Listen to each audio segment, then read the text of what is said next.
What is going on, everybody? It is the one and only Q from Retro Q Gaming here, and as we finish out the decade in gaming, we're not going to go back and examine everything. We're not going to look over the highs and lows, the best and the worst, etc., etc., yada yada yada. But what we're going to do is we're going to take a quick look at something that has changed drastically over the last decade. More so, at least on console anyway, it's something that has changed with the advent of the 8th generation of consoles, the Xbox One and the PS4, and how the gaming landscape has changed drastically in what way we have distribution and buy our games since then. Of course, this is something that has happened maybe even 4-5 years prior, if even, on the likes of Steam and just in PC gaming in general. But it applies overall, but I guess for the majority of this one it applies a little bit more of console stuff. But what we're going to do is we're going to look at the change in physical and digital distribution for buying games and where it sits at the end of 2019 and going into 2020. Now before we do that, I want to give a quick little shout out to the current generation of gaming consoles that we are currently in. This is the worst generation we've ever been in. Oh yes, that felt so good, so good. But anyway, let's go back and look at the reason why we're here. So we have physical and digital distribution as our two main ways of getting games. Obviously, physical games and physical distribution, if you will, involves physically buying a game or physically buying a disc or a game card or whatever it is and physically putting it in, and it will install to your computer, your hard drive, your PlayStation, your Xbox, or whatever it is. Now, physical distribution and physical games have their own merits. Personally, as someone who will always defend physical distribution games, in fact, I myself have roughly about 1,000 physical games across every single platform I own, which will all come into play a little bit later. So I am obviously an advocate. I'm a staunch defender of physical media. But of course, there are one or two cons to go with all the pros of physical media as well. Cons such as, well, if you break a disc or if you lose it or whatever, it's gone. It can get damaged over time. Hell, eventually everything is going to start suffering cartridge rot and disc rot and whatnot. And of course, there's the absolutely plebeian experience, the absolute prehistoric, like a fucking caveman idea of having to get up, physically take out a disc or a game card or whatever and put it all the way over in your console. Actually having to change it. Physically get up and change it. Like a caveman. What is this? What are we talking about? Oh my god, that's disgusting. But some of the biggest pros when it comes to physical games are ownership. You can do with it what you want. You can lend it to people, no questions asked. You can resell it if you choose to do so. And pretty much you will have access to that game forever. And that's a big one, especially because nowadays more and more with stuff like always online games that have absolutely no reason to be, companies want the ability to control you to play these games, to control your ability to play these games, when you can play them, when you cannot play them, and when you can no longer play them. So of course, the majority of physical games will always be able to be played. And for the most part, even nowadays in the whole culture from the end of the 7th generation and what is extremely prevalent and basically industry standard, unfortunately, in the 8th generation and what will be the 9th generation, we have the whole release now, patch later system, where they basically release every single game unfinished and will patch it later down the line to fix it to what should be release date product quality. Now, bug fixes and changes and all aside, generally, even with big day one patches and subsequent patches and whatnot, you can usually play in what may be an acceptable form, the full base content of the game. There are one or two exceptions with the likes of this. Many Switch games cannot do this, but you see my point, we're going with the vast majority.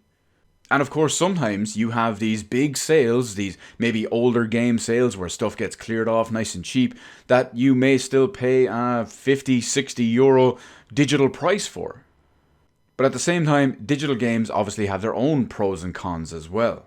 For some people, it's just far easier, far more convenient to do so. Sometimes digital games are also cheaper, even new at launch. Not always, but it depends on where you go and what you buy from. Lazily, there is a whole convenience factor in there as well. It's nice to be able to just click on a single icon of 50, 60, 100 games you have installed or whatever it is, and just be ready to go without having to change anything. Makes it very, very easy for people like me who can sometimes have decision paralysis, where we have too much to play and can't decide on something to play. And of course, this also goes for stuff like midnight launches, where you can preload a game before launch, and then when the game hits midnight or whatever its designated launch time is, it's ready to go straight away. And of course, we all know these big digital discount sales, the likes of Steam sales, Flash sales, Black Friday PSN sales, etc., where you can save a large amount on digital games now and again. I mean, who remembers Half-Life being sold for less than €1? I know I do. Steam sales for the win. But there are also some cons, obviously, when it comes to digital gaming and digital distribution. Many of these stem from licensing issues and the control that the developers, the publishers, whoever it is, have over your product, or your alleged product. There are many indicators and many instances where some type of bug or glitch or something even on purpose has removed people's ability to play a game. Sometimes the license is accidentally removed from the account. Sometimes it's purposely removed from the account. For example, if you get banned on the PSN, you can no longer play anything associated with your ID, meaning you lose access to every single game that you have bought, every single piece of DLC that you have bought, and of course, you do not get a refund. But another one that's really disheartening and a massive negative from a game's preservation aspect when it comes to digital distribution is companies' ability to remove your ability to play the game or to be able to buy or purchase the game because of licensing agreements, or maybe for some reason they just choose to do so.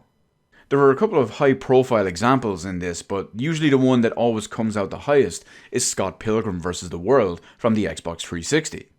Released only in a digital form temporarily and was never ever released physically, this game had a very short, I believe it was maybe 1 year or so, licensing agreement with Ubisoft.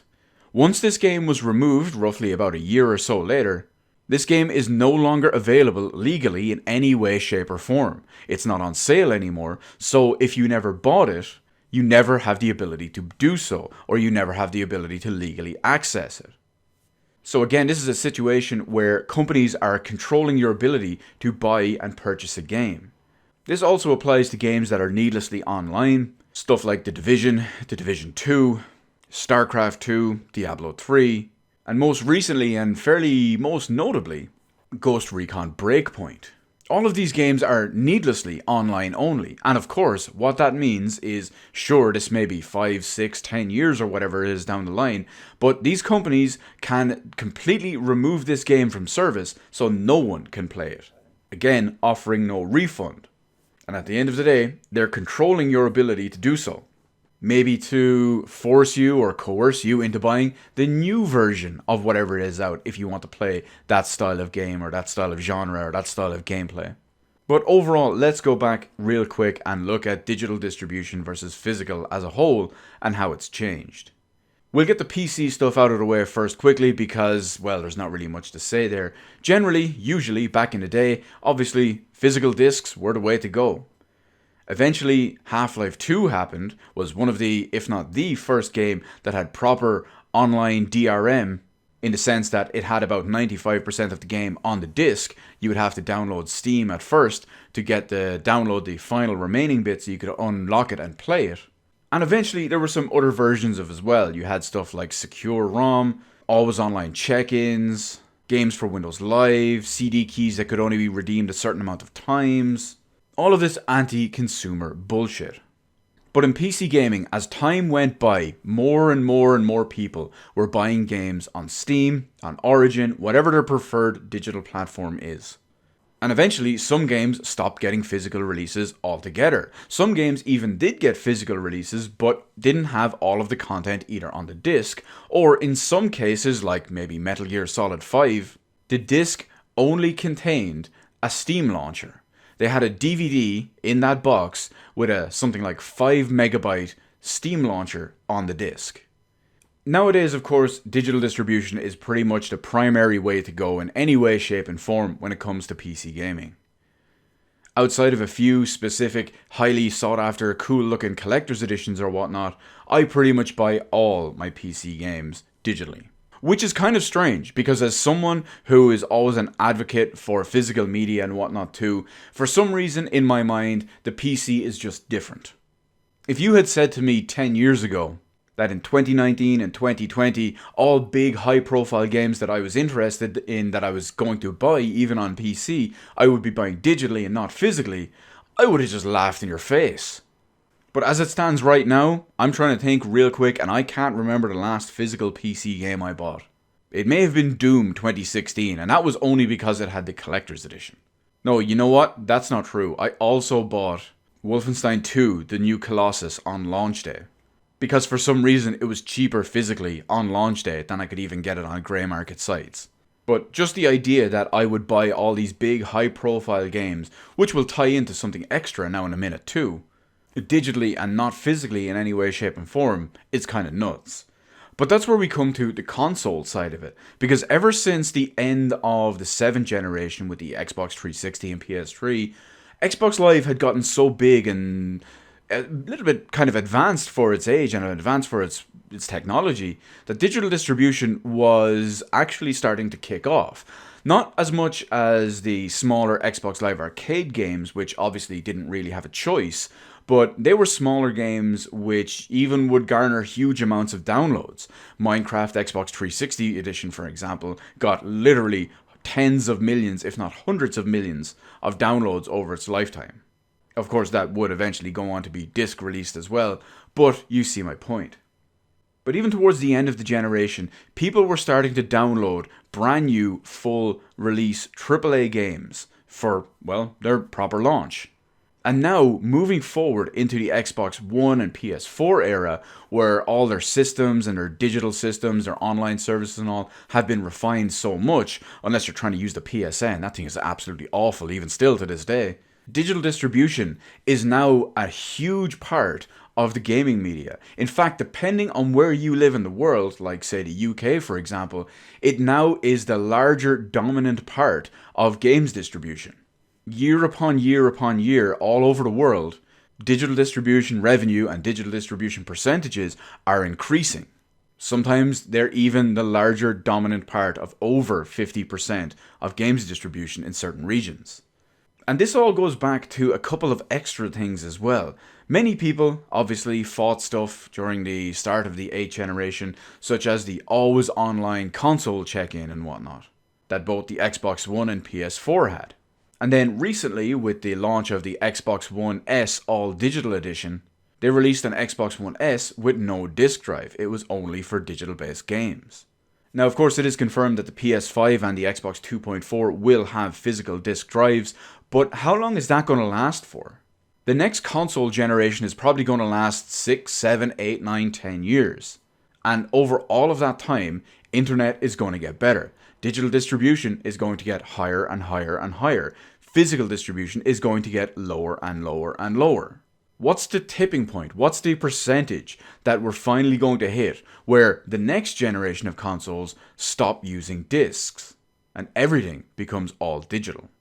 Because when you think about it, PC has basically switched over to all digital as it is. Everyone kind of possibly, or maybe based on the numbers, maybe they don't, seems to be fighting the whole switch over, the whole transition to everything being digital. The all digital future, if you will.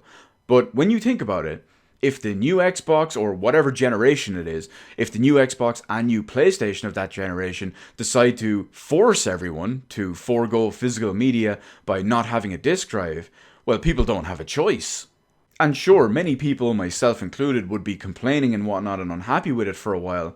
But then it would get a bit more commonplace, if you will, a bit more normalized. Then the convenience factor would also just come in. And eventually we'd kind of all just forget about it and move on. I'm sure I'd be reminded of it every time I go into my games room and see the 1,000 games or so and then remember, hey, disc drives and whatnot. But hey, at least those games still work. But going forward, I will still be buying physical games as much as I can outside of PC games, with the exception of collector's editions and whatnot. Quick example, Cyberpunk 2077, Doom Eternal, these are games digital for me. Oh, and also a quick little one as well, with buying AAA high profile games or games in series that I love only digitally nowadays. If you had told me a few years ago that I would buy the likes of maybe Halo the Master Chief Collection, you know what, that's probably not a great example, I do have a physical version of that. But Gears of War 5, if you had told me maybe 4 or 5 years ago that I would only buy a digital version of Gears of War 5, something that is primarily considered an Xbox game or a Microsoft game, if you will, the idea of not buying a physical version of that was absolutely ludicrous to me. Now, the idea of buying a physical version of that is absolutely ludicrous to me. The same with Halo Wars 2. To not buy a big game like that or not buy a higher profile named franchise like that in physical form and only get it digitally, that's crazy to me. Or at least part of it was a few years ago. Now, not so much. But anyway, that's where we finished looking at the change in digital distribution over the last couple of years, the last decade, the last generation, whatever way you want to quantify it. It's going to be interesting and or possibly scary to see how digital distribution increases, how it changes, how it morphs, how they control more and more over the next generation and the next decade. But hey, we got to fight that good fight and we got to see what they try and do and screw us over with. But anyway, where do you sit on digital distribution? How have you seen it evolve? How has it affected you? Have you have any perfect examples like maybe Scott Pilgrim or other games that are no longer on sale or whatnot? Let me know all that good stuff in the comments section below. Hit the appropriate button to let me know how I did on the video. And while you're at it, why not head on over and hit the subscribe button and even ring the little notification bell. Granted, getting a notification from YouTube in current year about a new video upload or a live stream or whatever is a whole other story. But hey, at least you can say you tried, am I right? As always, thank you so much for watching, and I will see you in the rest of the videos in my channel.